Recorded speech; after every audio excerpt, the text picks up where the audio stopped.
This leadership conversation, hosted by Regenesys Corporate Education under the Regenesys School of AI, brings together senior leaders to address one critical question: how can non-technical leaders confidently lead AI transformation?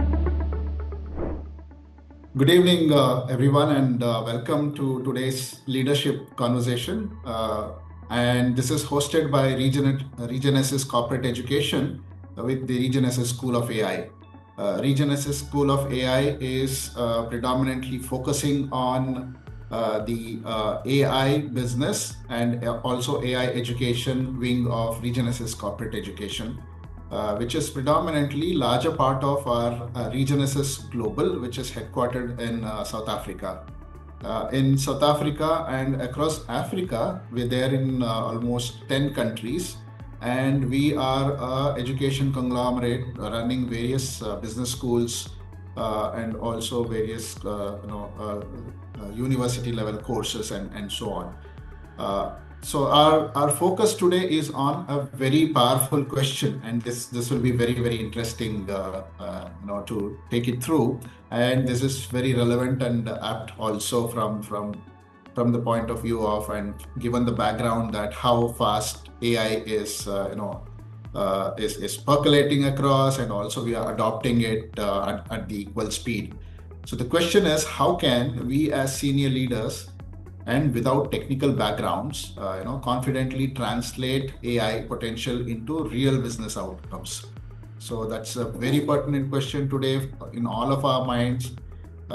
Technical folks are taking it forward in a different fashion, but we as leaders, how can we actually take forward our AI initiatives within our own organizations and also bring in real business outcomes using the current AI technologies or current AI know-how that we have with us now, right? So that's the context. I have set the context. Welcome everyone once again, and good evening. So I'll take this forward, and we'll have a lot of discussions, a lot of chit chat, and interesting conversations going on. So let me begin by saying that AI adoption is actually now a leadership mandate. It's no more on the sidelines or on the near the coffee machines that we're talking anymore. That was way back, I suppose, right? So it's kind of become a very, very pertinent, and it's become a leadership mandate.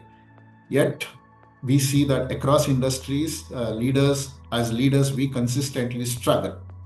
How and why? Basically identifying relevant AI use cases within our own functions, within our divisions, within our company, etc. Right? Managing risks and governance. That's kind of become a pain point for all of us as leaders who are trying to adapt AI or adopt to AI. Preparing our teams for AI-enabled ways of working and driving adoption without technical expertise, right? So how much of our engineering division will be part of our overall sphere of work or overall function is a question, right? Unless we are a pure play IT company, then engineering will be a smaller part, but larger part will be business operations and sales and marketing and administrative functions. So how much of AI adoption without technical expertise we're able to do is also a question, right? So our discussion today brings together senior leaders from consulting, IT services, enterprise L&D, and digital first organizations to review, to explore these challenges and opportunities. And we are all here together as distinguished members here. You are there, and I'm here happy to talk to all of you. So quickly, having said that and set the context, let me quickly introduce our panel members today.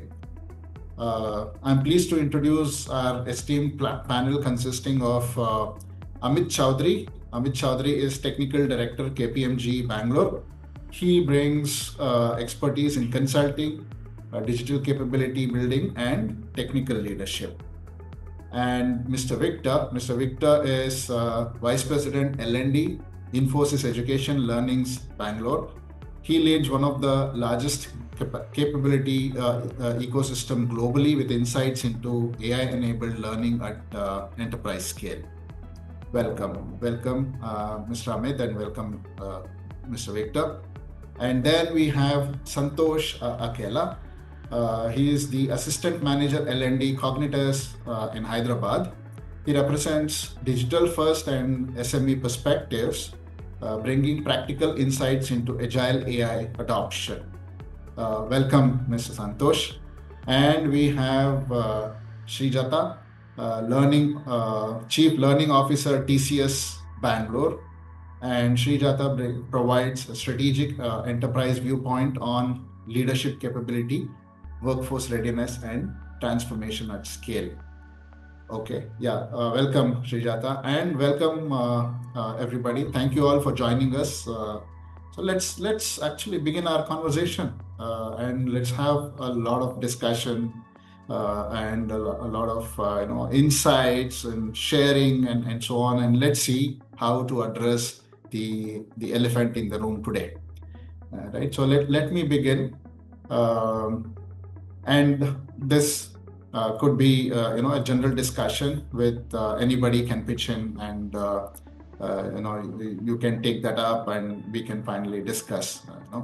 So my first question, or maybe this could also be an observation from my point of view, in my view, or probably and also your minds, in your view, what is the single most important thing every senior leader must understand about AI in 2025, and of course we are at the fag end, so in 2026 also.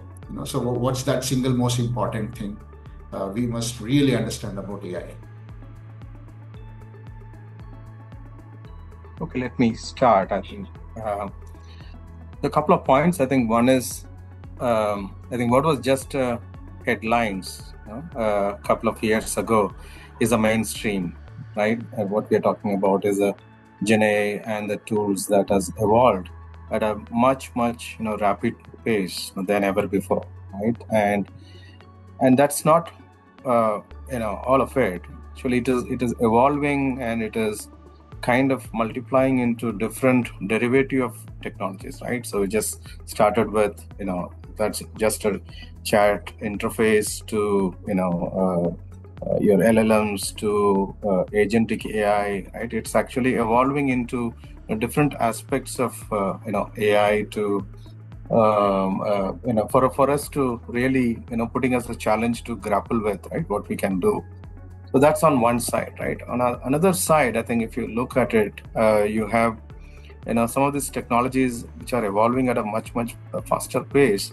Actually, what is becoming more and more important for the leaders' point of view, it's how do we innovate in the age of uncertainty, right? That is what is actually becoming the need of the hour, right? So I mean, for example, 10 years ago, 20 years ago, we know what it is, what is coming, right? What is the potential, right? So there was a depth, that we could evaluate. But if you look at currently, I think we cannot really comprehend, right, what we are actually facing ahead. I think that is something which introduces this important aspect of this uncertainty. I think which is something which is which the leaders needs to actually grapple with, and towards that, I think what is more important from leaders' point of view, whether it is 2025, 2026, whether it is AI or any other technology, I think they should they should first of all embrace it and start small and scale faster, taste the success, or fail faster, and then start with small initiatives and then scale up and realize the potential and use the potentials. So those are 3 key points I just wanted to start, and we'll pass it over to my colleagues. Sure. Thank you so much, Victor. Shall I go next, Harsh? Yeah. So go ahead. So hi everyone. So Santosh here, and I believe that one of the most important things that we as leaders need to understand is that we shouldn't try to be perfect at what we are doing. I mean, when I say that, We shouldn't be like, hey, I need that one system which will be perfect, no human intervention, nothing like that. I think we should probably start thinking in terms of how can we augment with people? How can we start using in combination with people? I think that's one important thing that we need to understand. And also, I think we should start treating AI like a competency, like a leadership competency. Like just like we have this one classic line on job descriptions where we say that you need to have MS Office proficiency. Same way, can we say that you need to have AI proficiency? I think that's the second thing, which is the most important. So the first thing, having the human and AI augmentation, and the second thing is looking it like a leadership competency or even any employee competency. And then the third thing I'd say is we must look at how can we tie AI to business outcomes. Like for example, are we saving some revenue, or are we making some decisions faster, or are we increasing the efficiency? I think these are the three things that every leader should understand about AI now, because that's how we should use it. Absolutely. Thank you, Santosh. I'll go Yes. next. Sure. Yeah, perfect. Okay, I think I kind of agree to the points what Victor and Santosh said. According to me, I come from a background in consulting, and I've seen a lot of as what Victor said, things changes at a very fast pace. But according to me, I mean, just to put the perspective, I think one very important aspect which all the leaders should understand from AI is that AI is no longer a kind of a future tech or a future requirement. I mean, the first thing which we need to bring in our brain is that it is nowadays a business tool. Okay, and I mean, just the way Santosh gave an example that somebody has to have our Microsoft proficiencies and all that stuff, and the way we use Outlook every day, how do I go back and adopt AI as my business tool? Now that's something a kind of a shift in the mind which leaders has to bring, that I need to use this as a business tool, and otherwise I may not be able to sustain with the dynamics of the market. That's one. Second, a kind of a fear, because we deal with a lot of leaders in the industry, and when we go in terms of their transformation, their business transformation, the first fear which comes in some of the leaders, and of course, a lot of people debates about that, is that AI is going to take away job of my people. And I think, that's just a fear, because AI is not replacing humans. I know very well. I mean, it's a debatable part that the some baseline works which are automated have taken people, but then also see AI as a tool which is helping you to make a fast and a better business decision, which is more economical for you and more outcome oriented, right? So the faster you make your mindset adopt that, yes, it's an integral part of my business and it's not going to take away my job, and rather than that, it's going to enhance my skills and make me more competitive in the market, I adopt it much faster. That's the second thing, a very important aspect of it. Now the third, I think third very important side, which I think most of the leaders should bring in their thought process, is that lot of leaders think that AI means technology, AI means tech, AI means those complex algorithm which me as a leader, either I'm too aged to learn those, or I do not have a technical competencies to understand and implement those algorithms. Now, understand this. Most of the AI transformations, I would rather say successful AI transformations, has happened in the industry when AI is not considered as an IT, but AI is considered as a business outcome or is driven by the business people. So this thing, we need to take it out from the mind that AI is not the technology. The way we implement AI, we have to think from a business lens. And I think Harsha made that statement that we do have a people of techies and all that stuff in our team to do those implementation part. But until and unless me as a business leader will not bring a thought that how am I going to use AI to get my task done more effectively, more efficiently, I will never be able to make that decision or strategy. So AI should be thought from a strategic point of view and not from a technology implementation point of view. I think those were the three things which I believe leaders should think about. I think Thank I'd you. like, yeah.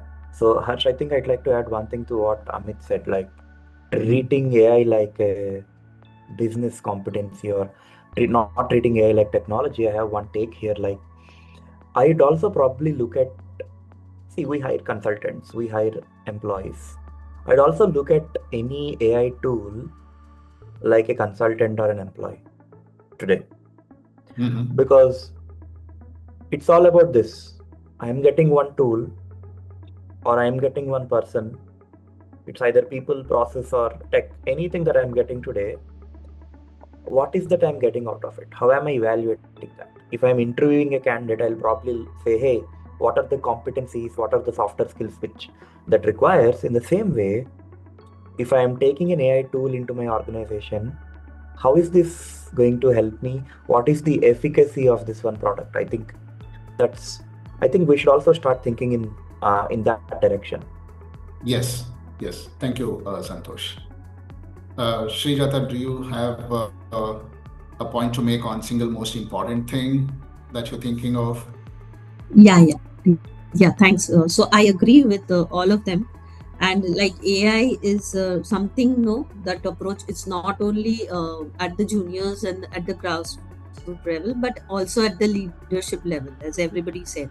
And what we believe is AI literacy for everyone. So it starts from top-down approach with the managers, senior managers, making themselves AI ready, and then going down the level. So that way, business it will help to run the businesses, making them the shift to the AI ready architecture, AI ready competencies, and from a non-technical point of view, to make the talent, the future talent, making them AI ready. So that is the key point, so that we can adapt ourselves to the changes, to the business outcomes, and that will lead us to better results and investments. So many investments happening in AI led technological changes in the organization, be it internal or be it in the customer side. So that is the main thing that we would want to what we are also approaching, right, to make everybody AI ready.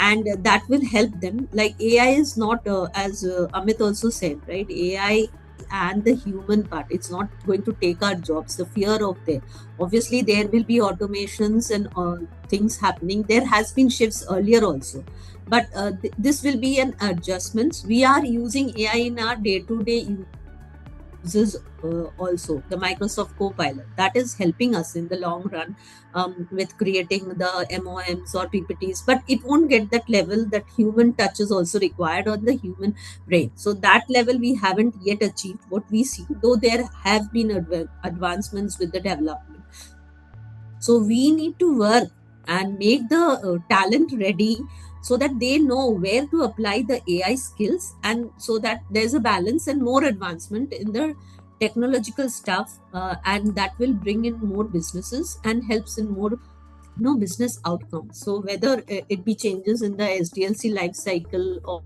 or we are using agentic AI or responsible AI, so these things needs to be focused. And there are strategic collaborations also happening, right, with NVIDIA and Databricks and Core AI, so to help achieve that level of excellence and to get to that next stage. Fantastic. Yeah, thank you, Srijata, and thank you everyone. In fact, so that brings us to the table, all of your viewpoints. So if I have to really summarize, then it's just not one single most important thing, but it's a combination of AI, business, and people coming together and working with each other closely for the benefit of the business and for the benefit of the people at the end of the day. Thank you so much for all of your views. That brings us to the second question. How is AI, in fact, reshaping leadership expectations within our organizations or industry as such? Yeah. Anybody can go for it. Yeah, just to keep it brief. So, on a lighter side, I think no conversation is complete, without mentioning AI, right, nowadays. So, it's all pervasive, right, across sectors, which we cannot deny. And if you look at it, I think, as I said in the beginning, I think as a leaders, I think they should embrace it. Whether it is as a proactive measure, from within the organization to be ready for the next wave, or we also see many of our clients, asking for our own point of views on, what AI can do, for them, or what as a company we can develop and we can, do through AI, for the betterment of our clients and so on, right? So that way it is actually raising the expectations. There are certain players, digital natives and other players who are early adopters who are demanding more, but there are also watchers and explorers who are just trying to see whether it will really make an impact, or they just wait and watch how it shapes up and then we can adopt. So both aspects are there, both kinds of clients that we see, right? I think depending upon what is the demand, I think the leadership should step up to see how they can service different needs, right? And also the third point is it's not equal, or it's not uniform across sectors. So there are sectors where it is really has, for example, IT as a sector, it has actually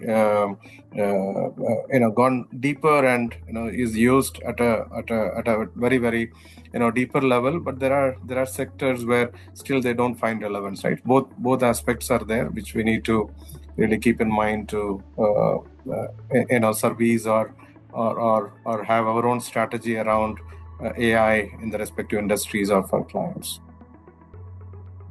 All right, thank you. So Harsh, if I have to add something around this, right? Like, how is AI reshaping frameworks across industries? One, if I speak about learning, now learning has become more of learning by doing today. When I speak about that, now honestly, right, if we have to look back and reflect, today we are not, nobody is an expert at AI. We are all learning it and we are all evolving together in this journey. So that is where learning by doing becomes important. On-the-job training becomes important. Say, how can two people sit and understand how does this tool work? I can give you an example. In one of the organizations that we were working, we wanted some data insights. So we picked up an AI tool. Two of us colleagues, we experimented on that.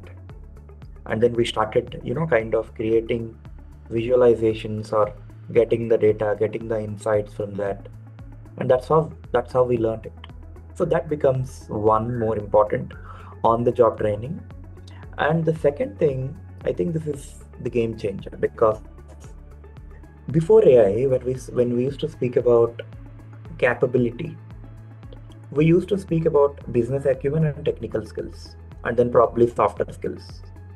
These were the three dimensions. But today, when we speak about this, we also have the fourth dimension, which is AI literacy, data fluency. How comfortable is someone using tools? At one point in time, when people were comfortable with Microsoft tools, we also expected them to be comfortable with Zoho tools, because ultimately both of them would do the same job for me. And today we expect people, hey, if you know ChatGPT, do you know how to use Perplexity? Maybe there will be a 10% delta in using both of them, or the use cases may be 10% different. But at a broader level, what is the comfort level that you develop? Because today, if I start using one tool, after 6 months, I'm not even speaking about 6 months, maybe after a month, I have a new tool. So that's where tool comfort, data literacy, making those connections becomes more important. So these are the two things I think which are changing. According to me, one is learning by doing, and then how do we look at capability? Thank you. All right. Yeah, thank you.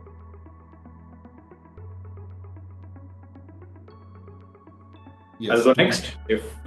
So I'll just, I kind of am in line with what Santosh and Victor said. I'll bring a slight different perspective, from a point of view. But I feel AI is, the leaders' expectations are changing in this entire AI era. Of course, one I agree, which is on a positive side, is that it's giving that extra confidence to the leader to go back to the client, give a variety of solutions, give a variety of compositions and all that stuff, because now I no longer have to go back and do a think that can I really implement these solutions? Is there a way to do it?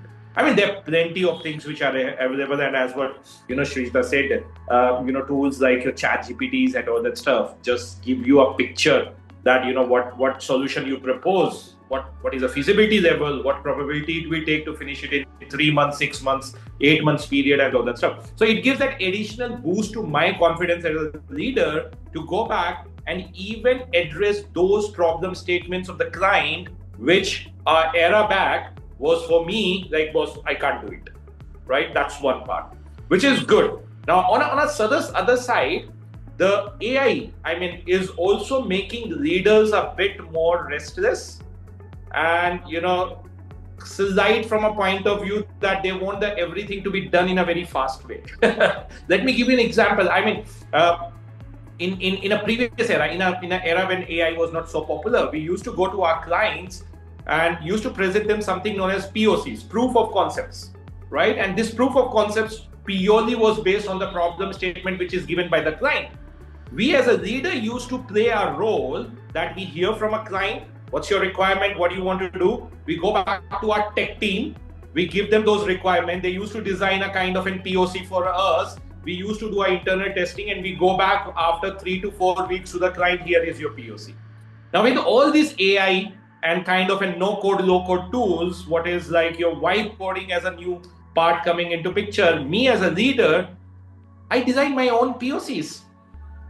I just take a time from a client, okay, give me a 5 hours time and I'm going to give you a kind of a first cut understanding of what can be done, as a part of your problem. Now, when I do that at my level, I also expect the same from my team members. I also expect the same from my colleagues, that, they should also be paced upon that, which is not very good from a point of view, the best outcome, what happens. So now if my team member says, hey, I'm going to take 1 week or 10 days or 5 days to get this presentation deck ready, I go and I grow up and say, oh my God, 5 days, why don't you use Gamma and get it done in 2 hours?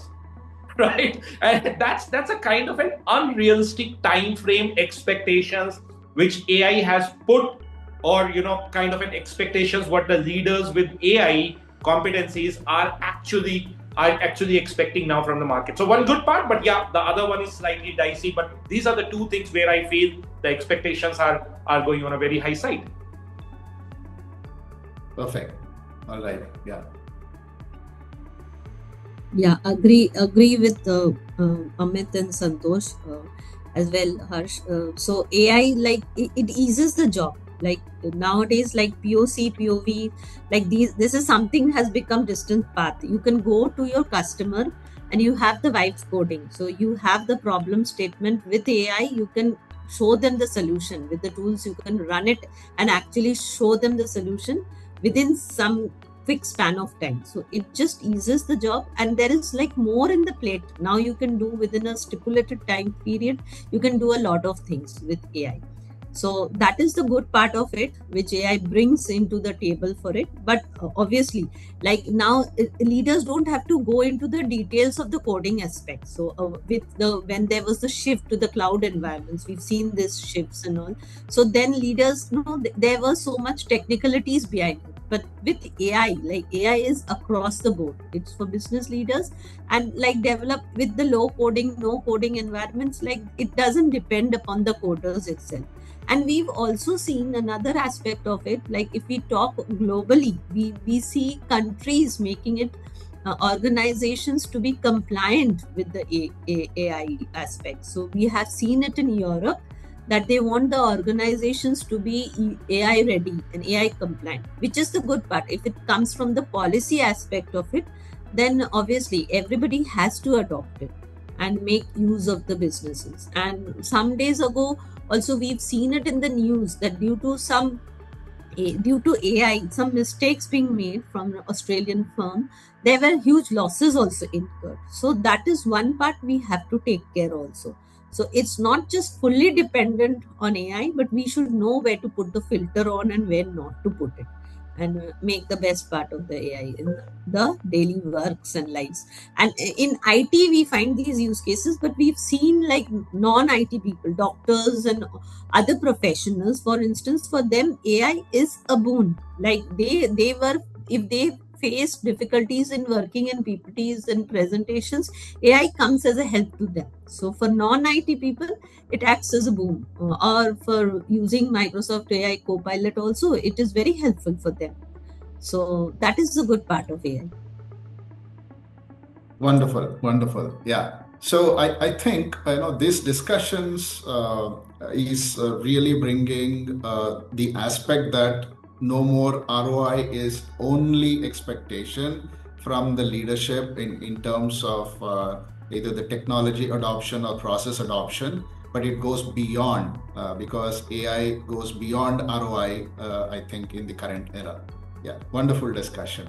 So that brings me to my last question to the panel. What misconceptions do non-technical leaders commonly have about AI? So particularly underlining non-technical leaders. Yeah, typically I think they feel it's not their cup of tea, right? So especially the non-technical leaders, right? So I mean that's the first tendency, right, where they see, okay, I mean what they call it as a imposter syndrome, right? And they say it's not my cup of tea, right? But it's not so, right? But if you look at AI, it is it's all about the machine learning patterns from data and making predictions and providing those recommendations, right? So they need to understand that there is a data part of it, which is what driving the insights, and there are models which are nothing but the engines which are helping to make decisions, or the outcome or the output in itself, right? The predictions and classification. So in terms of AI, I think one of the misconception is, I think there is no necessity. I think all the panelists were also trying to say the same. There is no technical depth that is required, right? But if they have a very good conceptual clarity, right, knowing what AI can and cannot do, and asking the right questions, and if they have the the technology acumen or what we call the domain knowledge to validate whether the outcome is right or wrong, is something which is what is needed, right, for the effective use of it. At the same time, I think they should also be conscious about the hallucinations, conscious about where there could be some decisions, some recommendations which might go wrong as well. That's where I think what Santosh mentioned in the beginning, where there should always be a human in loop, right? Where we need to have, it's not completely autonomous. We should have a human in loop systems to drive, right, some of these transformations or changes, right? So I think that's what I'd like to highlight. All right. Yeah. So thanks, Victor. Harsh, I'd like to go next. So yes, sure. I think all these points probably we have been speaking about them. Now, one of the misconceptions of the past, because I'd like to call it as a misconception of the past, because it has been there till 2025, and after 2025, I'm seeing a trend that people stopped believing in that, which is AI will replace people. Now at least people understand that, hey, AI is not going to replace me, but how do I make use of it, right? I think we somewhere drifted from there, and we came to a point where now we don't feel like AI is going to replace me, but we want to do something with it. Of course, maybe we know or we don't know what to do. That's a different story altogether, but we are at that one point. So this is one. And number two, I think this is something that I started with, like the perfectionist's curse. Like we feel that we need that perfect data, perfect tool, perfect ecosystem, perfect integration to start with. I think that is one more misconception that leaders normally have. And then the third thing, I think, even again, this one we have been speaking about this even in this discussion, that is looking at AI like an IT initiative. AI is not an IT initiative. It is a business initiative, and this should be owned by everyone. This should be owned by the legal team, because the legal team has to understand the terms and conditions when an organization is getting into an AI tool. It should be related to the finance team. Even they should be involved. It should be with L&D team, it should be with the HR, it should be with everyone. So it is not just one person's job, but it's a collective responsibility. Because when we speak about AI, we speak about data. And with the data, all the departments, all the functions in an organization should be speaking, not just speaking with each other, but should be speaking very well and in sync with each other. I think that is one more point. And I think one more thing, and again, I think this point people have again overcome this, but AI outputs should be blindly trusted. I don't think, especially given our culture in India, I'm speaking about Indians, we probably don't trust any person, whether it is human or AI, very easily. So I think that's not there for India, probably maybe in other nationalities it is there. But these are the four things, like AI will not replace me. We don't have to go for perfect data. AI is not just an IT initiative, and then AI outputs cannot be blindly trusted. I think these are these four misconceptions that AI non-technical leaders should probably come out of in order to get success with, making all those AI initiatives. Yeah. Okay, wonderful. Perfect. I think, most of them are covered by Victor and Santosh. I mean, a couple of things I'll just add up to it. I think one part which I feel currently some of the leaders, and since we deal with all the kind of an organizations, that it be as SME, small or medium enterprise, or a large tech. I think one aspect of misconceptions which people have in their mind is that AI is expensive and is meant for big organizations. I mean, they basically think that AI solves the problems of all the world big organizations, and it has nothing to do with the small sector enterprises, or as good as a startup with 2 or 3 people is a part of it, right? And that's one thing which people have to reverse, because AI have solutions irrespective how large or how small you are. Okay, and it's not expensive. I mean, come on, we all been using some of the basic AI tools on a day in and day out basis, and it's to a certain extent, it's even lesser than to amount of a pizza, or what we spend over a year, in terms of outings and other parts. So that's one part of it. The second, I mean, I'll add on to what Santosh said is, and I completely agree with this. So there are a couple of my clients who says, we are too young, we are too immature for AI solutions to be implemented because we do not have perfect data. I mean, my data still exists in Excel. Okay, I don't even have a data server. My website is on the third-party servers currently. Okay, I'm still using a Gmail suite for operating my email IDs and all that stuff. Then what is that I'm going to do by implementing an AI? So you don't have to start only when you become a data mature company. It's nowhere written in the code book that AI is only for a data mature company.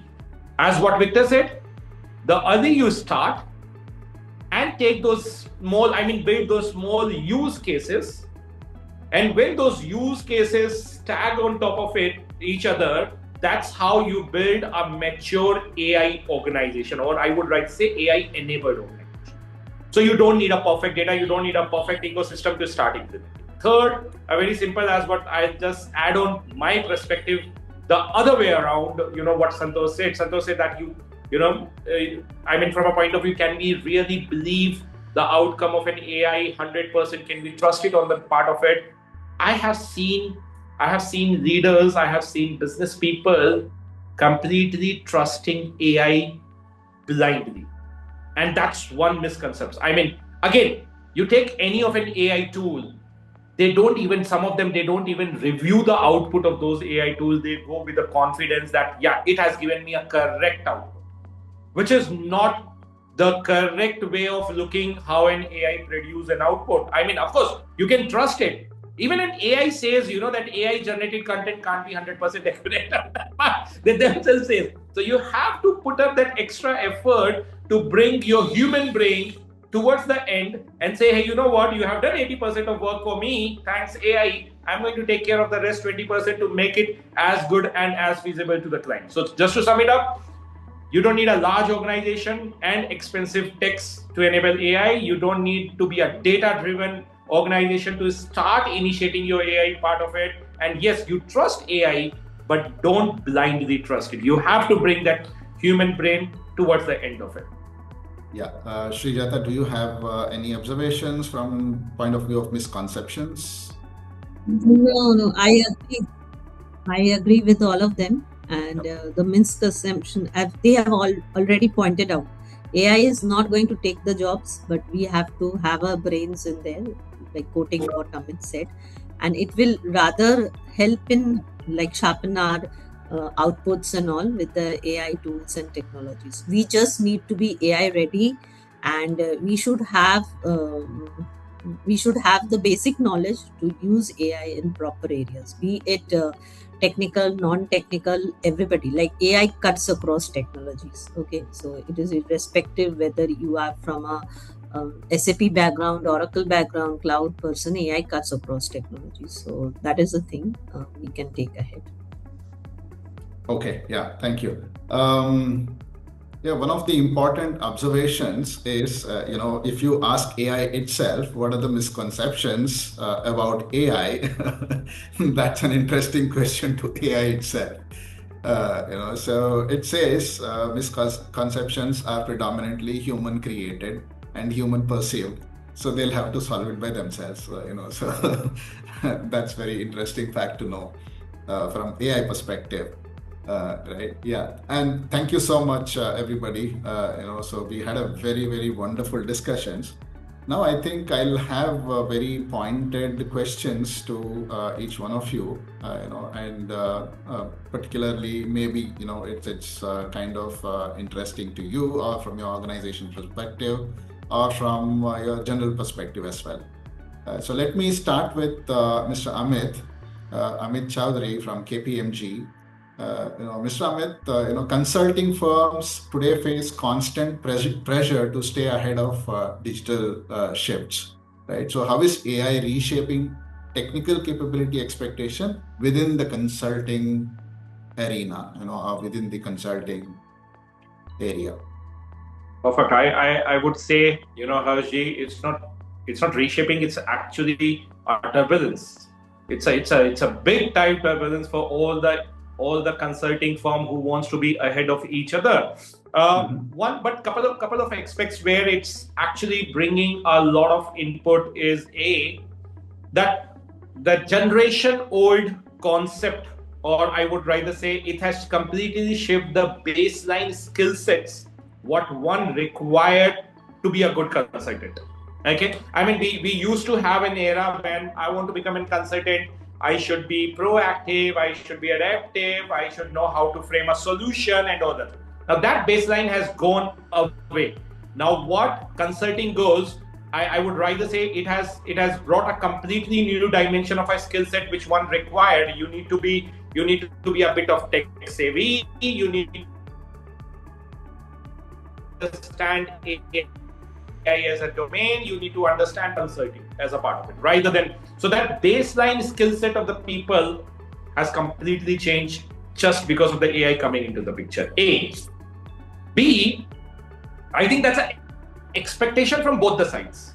I mean, the firm, the consulting firm with which you work, as well as your client, that the speed of the solutions, what has to come to the client, they also expect now that fast. I mean, I remember an era when we used to get a 6 to 7 month time to do the complete business transformation, right from a identification of a gap analysis and all that stuff. We used to get 6 to 7 months to do the complete business transformation for our client. Now our client says, why do you need 6 to 7 months? Can't it be done in 2 months?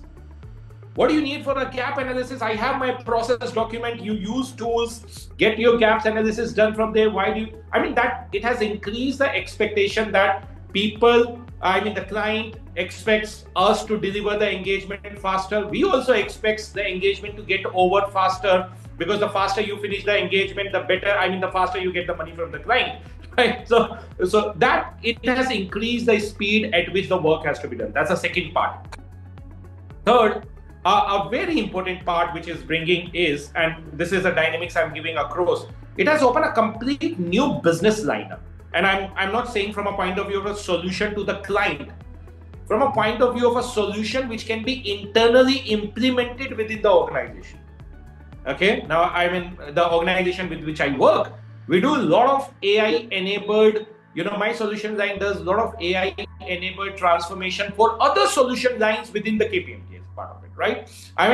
We identify where people are still doing the work in an orthodox fashion. We try to bring up an AI, agentic AI is on part of it. So it has completely opened up new opportunities for each solution line in a consulting firm to look within the firm that what are the new opportunities which we can bring up on the board as a revenue generation model.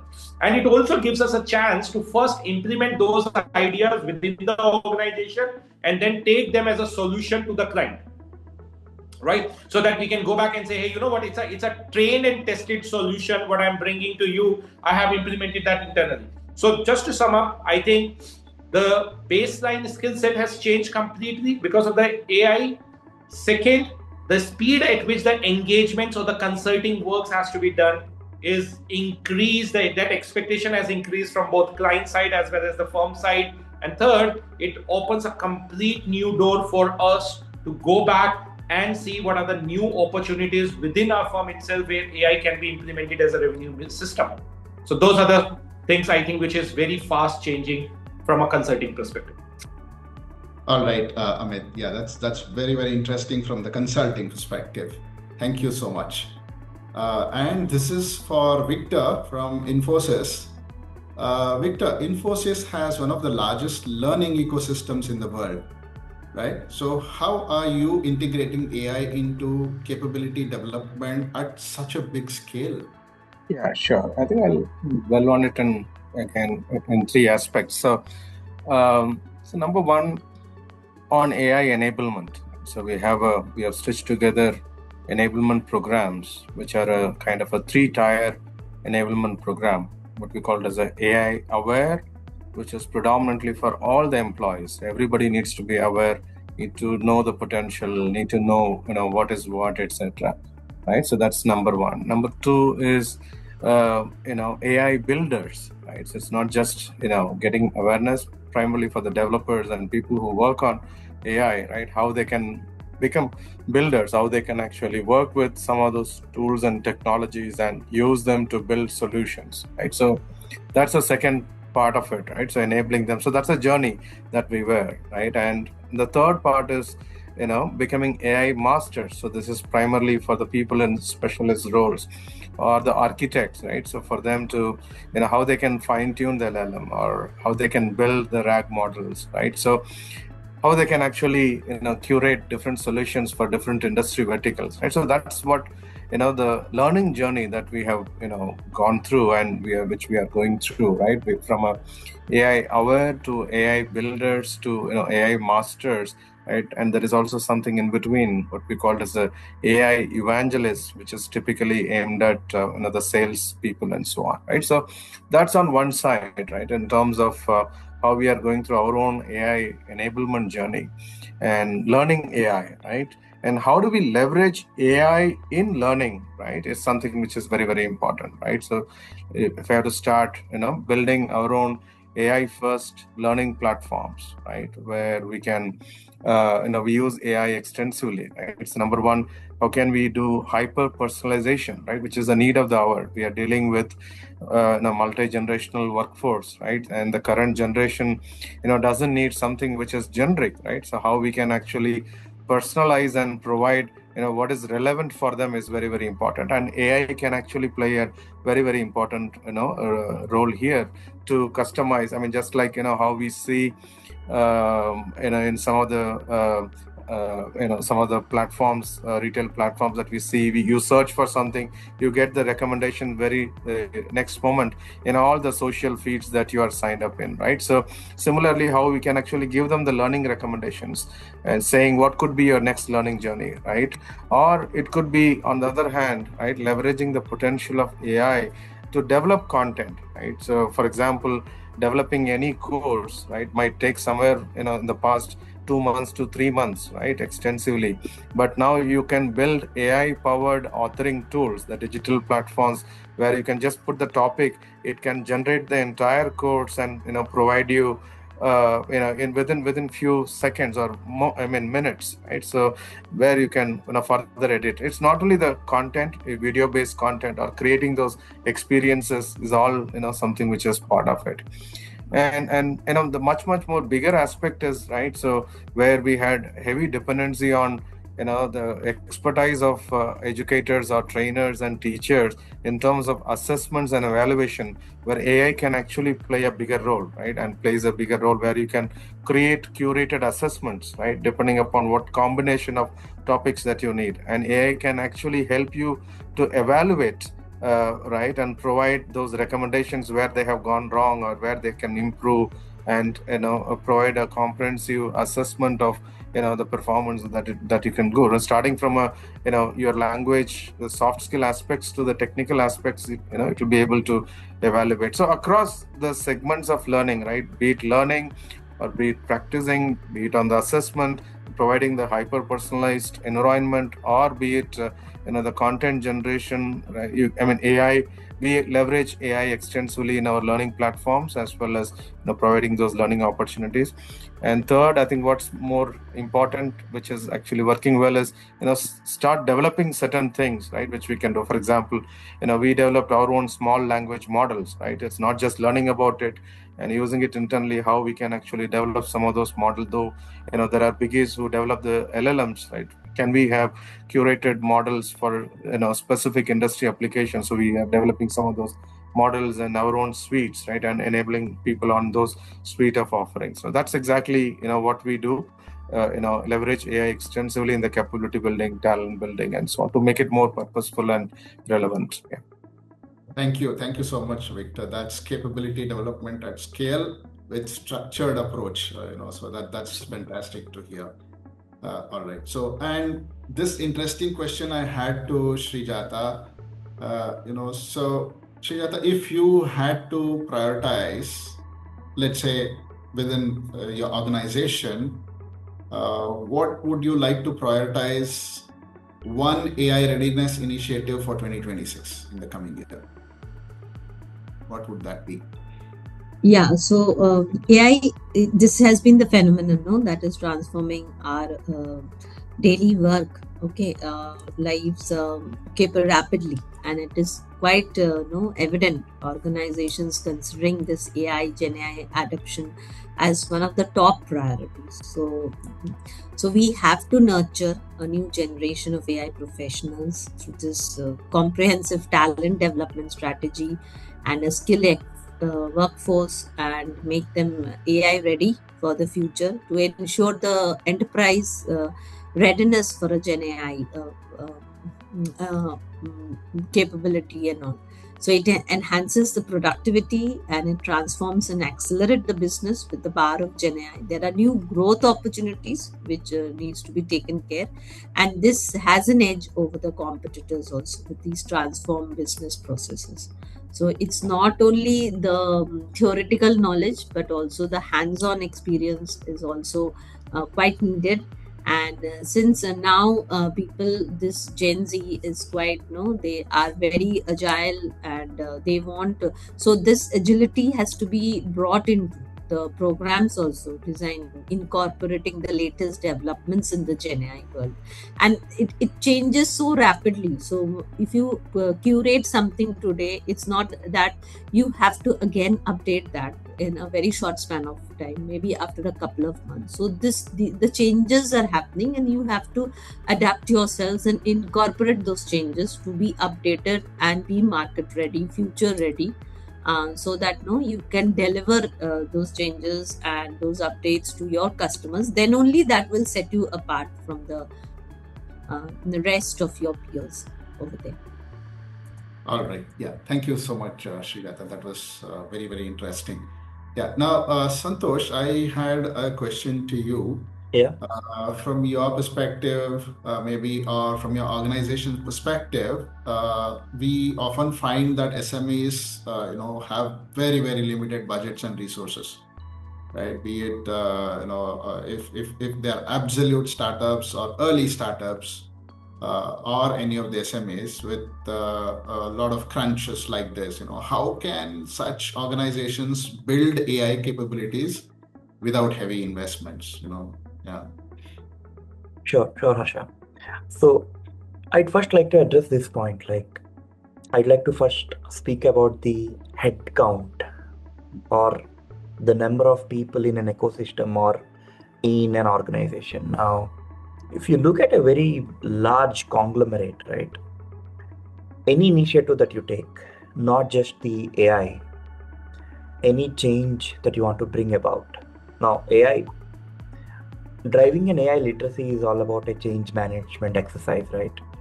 Now, in any change management exercise, we have the innovators that we have all been speaking about now.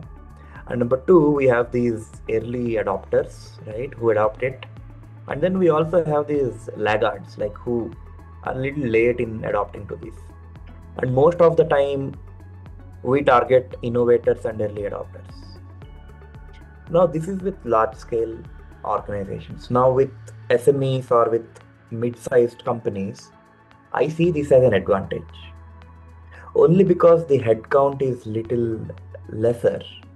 It's not very, it's not very as difficult as it is to build that cultural change when it comes to driving any other initiative, not just AI. Okay, that is the one premise that we need to start with. Now, having said that, how do we do it? This is how I would do. One, I'd probably start with AI literacy, not adopting it. Now, can I educate my workforce on responsible AI? Can I educate my people on how to do prompt engineering? And then the second thing I look for is, can I get some free resources or free tools which are there? Like, I think Harsh, you yourself have been speaking about that. Like, we don't have to spend millions of dollars, but we probably have to find the right tools that can help us. And then finally, I should also look at how can I integrate these AI tools in my workflows. Now, say in training or in policy making, earlier, I think even Victor was speaking about that earlier, it would take 10 days, today it will take me 1 day to curate the same content. So how can I put that in the workflow? That is one more thing. And ultimately, right, I feel that we should look at two things. One, how can I save time? How can I save some time? How do I quantify that?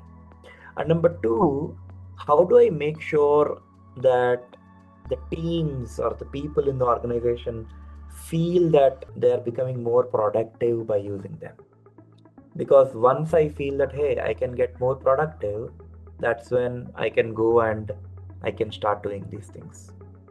So the key for SMEs is probably driving the change more easily, because they have that one advantage.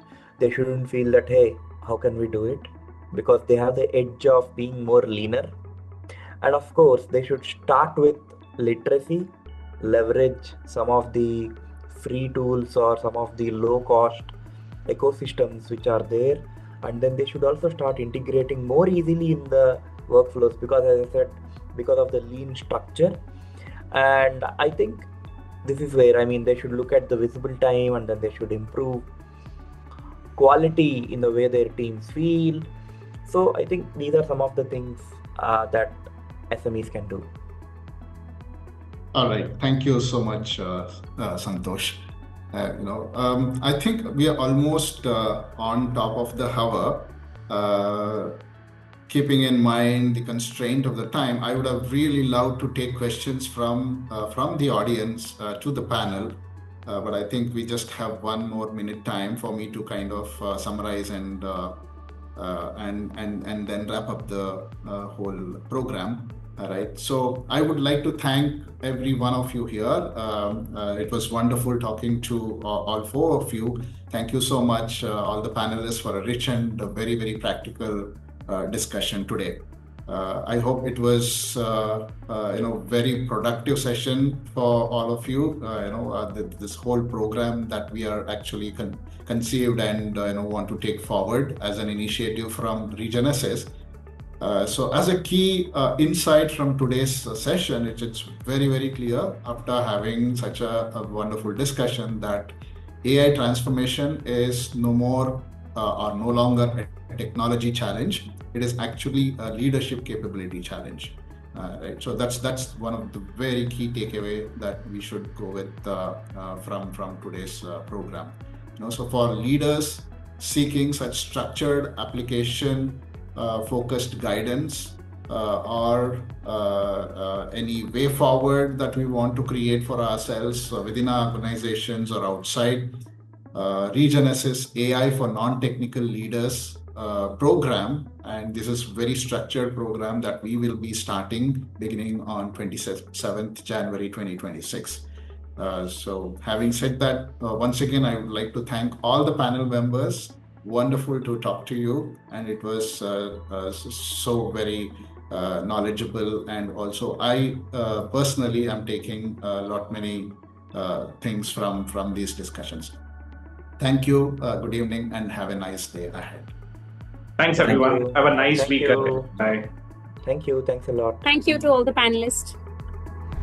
The key takeaway from this session is clear. AI transformation is no longer a technology challenge. It is a leadership capability challenge. If you're ready to move from awareness to action, join the AI for Non-Technical Leaders cohort starting 27th January 2026.